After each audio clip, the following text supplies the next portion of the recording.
The government has made it clear that you can say what you like about the monarchy, so long as you say it quietly. But one Tory MP thinks they haven't gone far enough. Lee Anderson wants to bring back the death penalty and thinks you can get a nutritious meal for 30 pence. He's also a fan of free speech. He told Parliament that, quote, "We've fought and won a war to protect our freedoms, and freedom of speech, to my mind, is the most important freedom that we have." And in the past, he wrote this. Free speech is a fundamental part of any civilized democracy, and no one should be silenced if they think there are important issues that need to be raised. No one should be silenced. Unless, that is, they're speaking out against a hereditary monarch appointed by God. During the coronation, he posted this on social media. "Not my king. If you do not wish to live in a country that has a monarchy, the solution is not to turn up with your silly boards. The solution is to emigrate." Mike, why do so many right-wingers chuck their commitment to free speech out the window the minute it's about the monarchy? It's classic Lee Anderson, I have to say. This is the same Lee Anderson that refused to watch the England team play at Euro 2020 because the footballers dare to take the knee.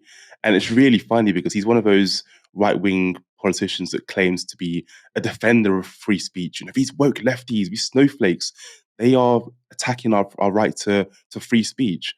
But then when it's convenient for him, he, completely ignores the idea of free speech. It's like, well, if you don't like the royal family, leave this country. And it's like, well, aren't you the guy that speaks about free speech and, people being allowed to say what they want to say?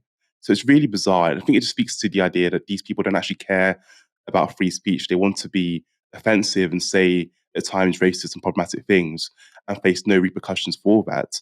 And whenever anyone says something they don't agree with, both people should be, repressed, they should be placed in prison, or they should leave this country. So they don't care about free speech. They care about the right to say whatever the hell they want to say.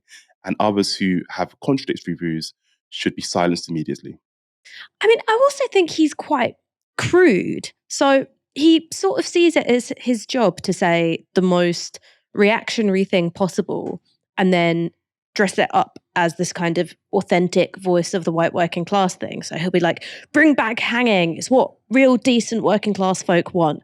And he'll say, "Cancel culture. That's why you're alienating decent working class folk." And then when it comes to the monarchy, he's like, "You should all emigrate because republicanism is antithetical to what working class people really want." So it's a way of using a particular identity to just ventriloquize the most reactionary thing possible, whether that's driving a moral panic about cancel culture or whether it's about, constraining and curtailing the right to protest.